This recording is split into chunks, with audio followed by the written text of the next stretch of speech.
Shalom, berjumpa lagi dengan saya di Karyaku Channel. Besar harapan saya kita semua dalam keadaan baik dan sehat-sehat saja. Saudaraku, pesan firman Tuhan pada saat ini yang bertemakan mewarisi karakter Bapa. Dalam Lukas 20, 41, 44. Peribahasa mengatakan buah jatuh tak jauh dari pohonnya.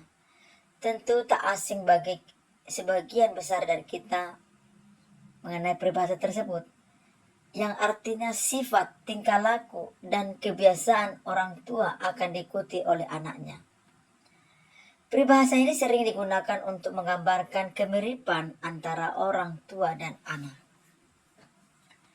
Yesus Kristus selalu dikatakan keturunan Daud bila kita memperhatikan daftar nenek moyang Yesus dalam Matius pasal yang pertama ayat 1-17.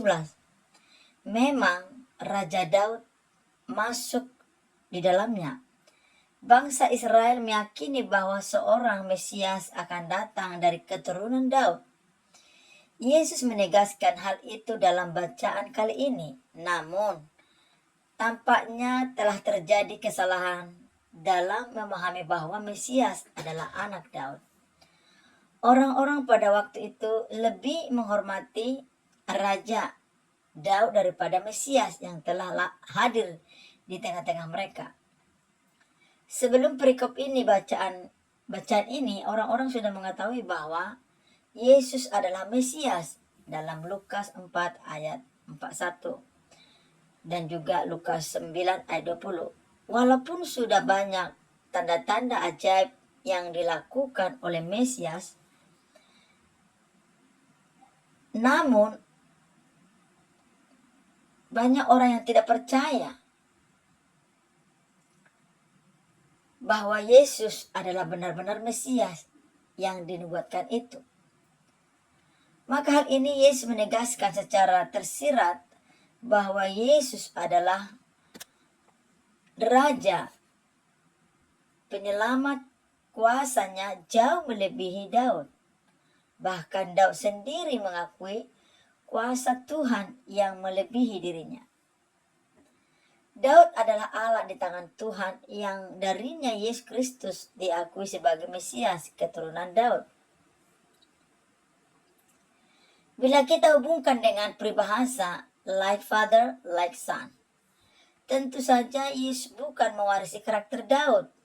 Bahkan hal yang bisa kita jadikan teladan dari Daud. Tetapi Daud tidak sempurna karena dia adalah manusia biasa. Lebih tepat bila dikatakan bahwa Mesias mewarisi karakter Bapa yang telah mengutus dia ke dunia ini untuk menjadi juru selamat. Pertanyaan ini, apakah kita dapat katakan mewarisi karakter Bapa di dalam Yesus Kristus? Sebagaimana anak-anak Bapa yang telah menerima keselamatan di dalam Yesus Kristus, kita diutus untuk mewujudkannya semua kehendak Bapa di dalam hidup kita. Andalkanlah kuasa Roh Kudus agar kita dimampukan untuk melakukannya. Saudaraku yang terkasih di dalam Kristus, betul sekali bahwa peribahasa yang sudah dipaparkan di atas tadi, buah jatuh tidak jauh dari pohonnya, secara biologis memang itu betul, dan secara kerohanian bahwa kita adalah anak-anak Kristus, maka kita pun akan memiliki atau mewarisi karakter Bapa. Ya, kita percaya kepada Tuhan, meyakini kepada Tuhan, maka kita tidak jauh sebenarnya karakter kita seperti karakter yang kita tidak jauh karakter kita dari apa yang kita percayai dari benih ilahi itu akan senantiasa bagi kita ada. Maka kita orang yang percaya di dalam Kristus, sesungguhnya kita mewarisi karakter Bapa yang memiliki kasih, kepedulian, respon, dan tanggung jawab, dan sebagainya. Tetapi kadang-kadang banyak orang yang tidak memahami hal ini atau menghilangkan karakter Bapa itu di dalam hidupnya. Mungkin penyebabnya itu akar terluka atau akar pahit, sehingga sangat jauh dia bisa mengikuti karakter dari apa yang dia lihat. Tentu saja banyak kekecewaan yang dialami seseorang ketika dia tidak bisa meneladani karakter sosok pribadi atau yang bisa dikatakan dalam keluarga adalah ayah. Karena memang dia terluka atas perlakuan orang tuanya, sehingga warisan apa yang harus dia ambil dari kehidupan di tengah-tengah dia yang ada di dalam keluarga.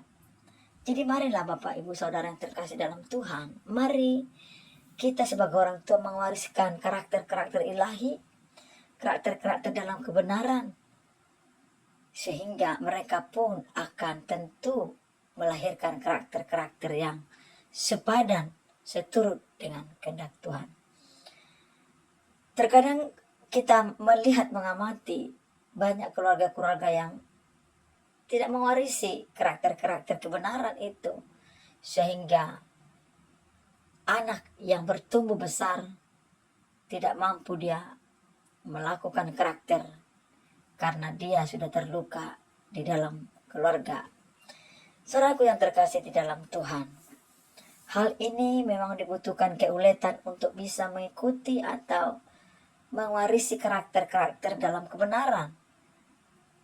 Tidak gampang ini, terkadang juga kita terkecoh dengan warisan-warisan yang fana yang ada di tengah-tengah dunia ini.